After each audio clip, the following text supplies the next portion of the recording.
आप सभी श्रोतागणों का एक बार फिर से स्वागत है मेरे चैनल रागनी सिंह में। आइए आज सुनते हैं मालती जोशी जी की लिखी कहानी अनहैप्पी बर्थडे। तो चलिए शुरू करते हैं कहानी अनहैप्पी बर्थडे। सुनिए, दीपा ने मुश्किल से पति को एक और बुलाकर कहा, अब और कितनी देर इंतजार करना होगा? 8 बजने को हैं। 8 ही बज रहे हैं, कहीं रात के 12 तो नहीं? तुम तो ऐसी आफत मचा देती होगी बस। आखिर बास है वो मेरे, उनके लिए 10-5 मिनट इंतजार कर लेंगे तो कोई नुकसान नहीं होगा। लेकिन उन लोगों का तो होगा जो घंटे भर से बोर हो रहे हैं। आपके बॉस यदि लेट आते हैं तो उसकी सजा समय पर आने वाले क्यों भुगतें? चेतन ने आंखें तरेर कर पत्नी की ओर देखा। बेचारी सहम तो गई, फिर भी हिम्मत करके बोली, बच्चे भी तो उतावले हो रहे हैं। वह तो गनीमत है कि पड़ोस की अलका उन्हें बहलाए हुए है, नहीं तो अब तक तो गदर मच जाता। चेतन ने कोई उत्तर नहीं दिया, पर दीपा जानती थी कि इस मौन का अर्थ सम्मति नहीं है। इसका मतलब है चुप हो जाओ और बैठ जाओ, प्रतीक्षा करो। बेचारी चुपचाप फिर से मेहमानों के बीच आकर बैठ गई। कहाँ गायब हो गई थी? मिसेस गुप्ता ने टोक ही दिया। जरा किचन तक गई थी। कितनी भी तैयारी कर लो, आखिरी समय तक कुछ न कुछ याद आता ही रहता है। अरे कुछ न पूछो, मुझे तो 2 दिन पहले से ही ऐसी टेंशन हो जाती है कि सामने रखी चीज तक दिखाई नहीं देती। मिसेस गुप्ता शुरू हो गई। दीपा डर गई कि अब इनकी पार्टियां और इनकी तबीयत दोनों का बखान सुनते सुनते सवेरा हो जाएगा। तभी सौभाग्य से मिसेज मल्होत्रा ने चतुराई से विषय बदल दिया। बोली, दीपा, इस यूनिफॉर्म में जिमी बड़ा स्मार्ट लग रहा है। लगता है बड़ा होकर आईपीएस बनेगा। अरे उसकी भली कहीं, उसे तो हर साल एक न एक सनक सवार होती है। पिछले साल उसने नेवी की ड्रेस खरीदी थी और उससे पहले साल पता है हजरत पर बैंड मास्टर बनने का भूत सवार था। जाने कहां से डिजाइन इकट्ठे करके मैंने वह रंग बिरंगी चमकीली पोशाक सिलवाई थी। पूरे 500 का चूना लग गया था। एक दिन पहनी और बस उठाकर माली बाबा के पोते को दे दी। जिमी की उम्र का ही है न वह। इतनी महंगी पोशाक नौकरों में बांट दी। मिसेज अवस्थी की आंखें जैसे निकल पड़ने को हो गई। तो और क्या करती भाभी जी, वैसे कपड़े पहनाकर बच्चे को कहीं ले जाती। तुम्हारे माली बाबा के तो मजे हैं। लगता है उनके बच्चों का वार्डरोब तो जिमी के कपड़ों से भर जाता होगा। पहनने वाले भी तो 2-3 हैं, कोई कहाँ तक बनवाएगा। मैं तो इसीलिए जिमी के सारे कपड़े उन्हें दे डालती हूँ। घर में अंबार लगाने से अच्छा है कोई उन्हें पहने। हमारे लिए लाख पुराने हो, उनके लिए तो ये कपड़े नए ही होते हैं। इस विषय पर एक अच्छी खासी बहस की गुंजाइश थी, पर उसी समय अलका दौड़ी हुई आई। भाभी जी, केक कटवाइए न प्लीज। मेरे स्टॉक में जितने गेम्स थे सब हम लोग खेल चुके हैं, अब मैं और नहीं झेल सकती। ठीक ही तो कह रही है, सभी ने एक स्वर में कहा। बेचारी घंटे भर से हलकान हो रही है। उसी के दम पर बच्चे इतनी शराफत से बैठे हैं, नहीं तो अब तक केक की आइसिंग तक चट कर गए होते। दीपा पसोपेश में थी कि क्या करे, कैसे पति को राजी करे। तभी सक्सेना साहब बोल पड़े, अरे भाई शर्मा, बच्चों के सब्र का अब और कितना इम्तिहान लोगे? केक वेक कटवाओ यार। दीपा खुश हो गई, अब चेतन मना नहीं कर पाएंगे। और वही हुआ। बेमन से ही सही, चेतन को उठना ही पड़ा। फिर तालियों की गड़गड़ाहट के साथ केक काटने का शुभ कार्य संपन्न हुआ। सबने जिमी को बधाई दी। हैप्पी बर्थडे टू यू गाया गया। कैमरा 5-7 बार क्लिक हुआ और बस हाल में घमासान युद्ध सा शुरू हो गया। हेलीकॉप्टर की आकृति वाला 250 रुपए का शानदार केक देखते देखते धराशायी हो गया। सलीके से सजे डोंगे, करीने से लगी प्लेटें, कलात्मक ढंग से कटा सलाद, सब पल भर में अस्त व्यस्त हो गया। झकाझक धुली सफेद चादरों पर इमली की चटनी ने चित्रकारी कर दी। खाने के बाद गुब्बारे नोचकर बच्चों ने कमरे की रही सही सज्जा को भी तहस नहस कर दिया। चेतन सब कुछ देख रहा था और देख कर कुढ़ रहा था। उसे मालूम था कि यह सब होगा, इसीलिए वह केक इतनी जल्दी नहीं कटवाना चाहता था। पर यहाँ तो एक से एक मरभुक्खे जमा हो गए थे। तभी बाहर दरवाजे की घंटी बजी। चेतन आदतन बाहर की ओर लपका, पर अब उसके चेहरे पर उत्सुकता नहीं, तनाव था। जाते हुए उसने फुसफुसाकर पत्नी से कहा भी, 5 मिनट और रुक जाती तो क्या प्रलय आ जाती। पर नहीं, तुम तो अपने मन की ही करके रहोगी। दीपा हैरान, भला उसे अपने मन की करने का मौका ही कहाँ मिला, नहीं तो अब तक खा पी कर घर चले गए होते। पर यह समय बहस का नहीं था। बाहर दरवाजे पर सम्मानित अतिथि खड़ा था। अपनी कीमती साड़ी का आंचल शालीनता से लपेटकर दीपा बरामदे में आई।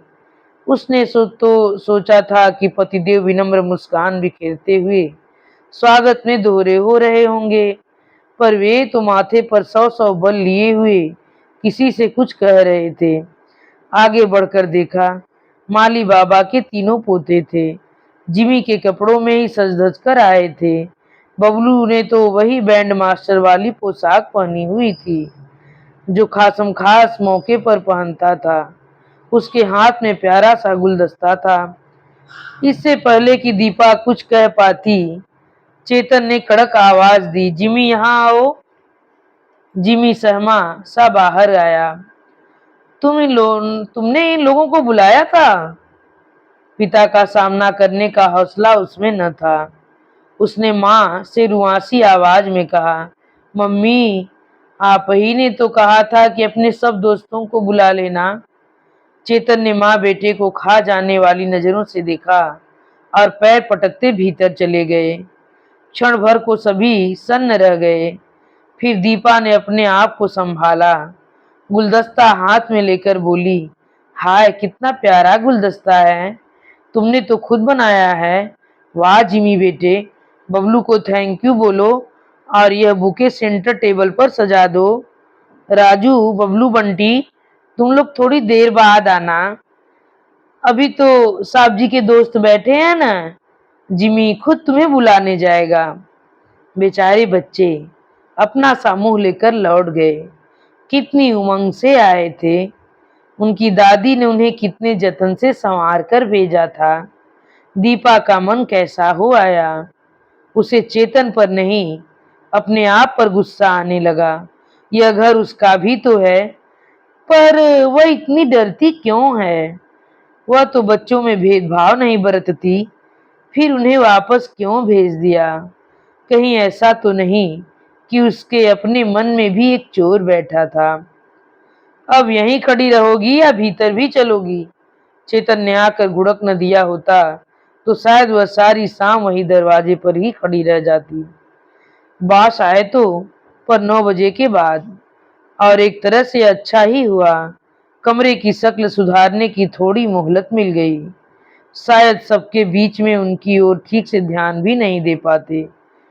अब तो जो इक्का दुक्का मेहमान बचे थे, वे भी उन्हें देखकर खिसक लिए।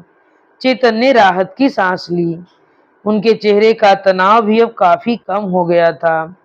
बास ने आते ही ढेर सारी क्षमा याचना की, दुनिया भर के कारण गिना दिए, जिनमें एक भी ठोस नहीं था। शायद वे भीड़ का हिस्सा नहीं बनना चाहते थे।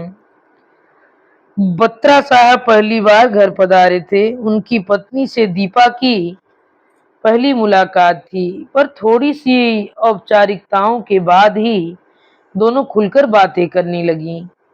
वैसे भी महिलाओं के सुख दुख सब जगह एक ही से होते हैं। वही महंगाई का रोना, नौकरों की परेशानी, बच्चों की पढ़ाई, बुजुर्गों की बीमारी। बातों का सिलसिला अच्छा खासा चल निकला था कि चेतन ने आवाज दी, दीपा, अब बातें ही करती रहोगी या मेहमानों की खातिर भी करोगी? दीपा हड़बड़ाकर उठ खड़ी हुई तो साहब बोले, and where is the birthday boy, पहले उसे तो विश कर लें। Yes sir, he must have your blessings. Jimmy Jimmy darling, Deepa Jimmy कहाँ है? अब दीपा को होश आया कि उसने पता नहीं कब से जिमी को नहीं देखा है। बहादुर को प्लेटें लगाने के लिए कहकर वो भीतर की ओर भागी। कहीं सो न गया हो, नहीं तो उसे जगाना टेढ़ी खीर है। कमरे में आकर देखा जिमी कपड़े पहने पहने ही बिस्तर पर पसर गया है। पर गनीमत थी कि जाग रहा था। बेचारा दिन भर की आपाधापी से थक गया होगा, और कोई होता तो वह उसे उठाती भी नहीं। पर बाहर चेतन के साहब आए हुए थे। जिमी बेटे उठो तो, देखो बाहर बत्रा अंकल आए हैं। उसने बेटे को पुचकार कर खड़ा कर दिया, कपड़ों की शलवटें ठीक की, चेहरे पर गीला रुमाल फेरा, बालों में हल्का सा ब्रश किया। तब तक चेतन धड़धड़ाते हुए भीतर चले आए। हरी अब भाई, ये तुम क्या करने लग गई? तुम्हारे बेटे को जरा प्रेजेंटेबल बना रही थी। Thank you very much. और बरखुदार, आपको सब याद तो है ना? जरा ठीक से बिहेव करना। जिमी कुछ नहीं बोला। यंत्रवत माँ की उंगली पकड़कर बाहर गया। न तो उसने नमस्ते की, न हाथ मिलाया।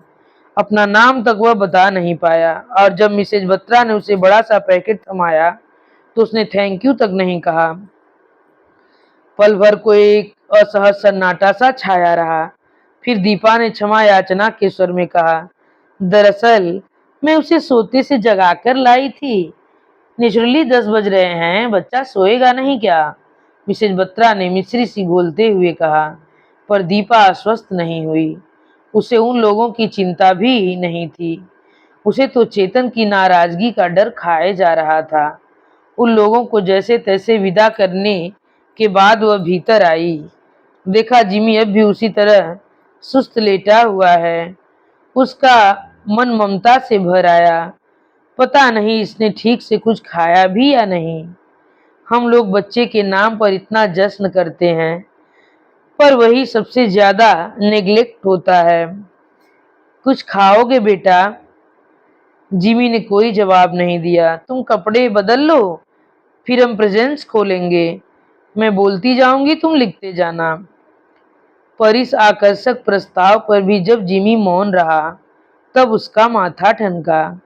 प्यार से उसके सिर पर हाथ फेरते हुए पूछा, क्या बात है बेटा, मम्मा से नाराज हो?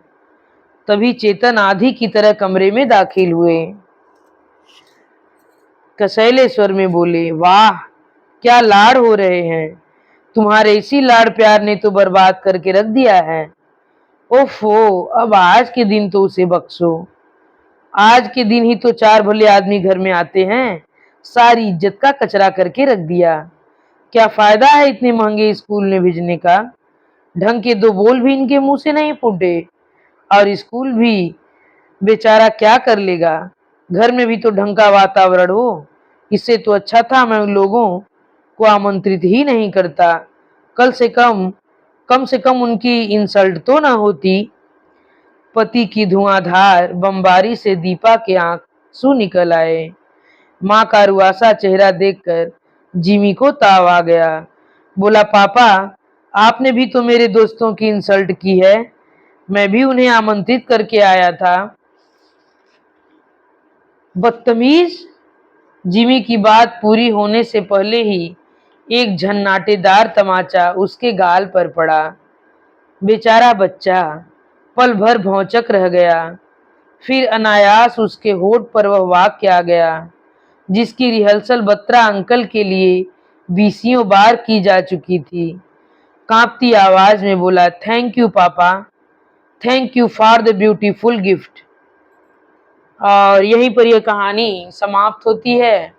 आप सभी श्रोतागणों से मेरा विनम्र अनुरोध है कि अगर आप लोगों को यह कहानी पसंद आए तो कृपया मेरे चैनल को सब्सक्राइब, वीडियो को लाइक और कमेंट करके जरूर बताइए कि यह कहानी आप लोगों को कैसी लगी। एक बार फिर से धन्यवाद।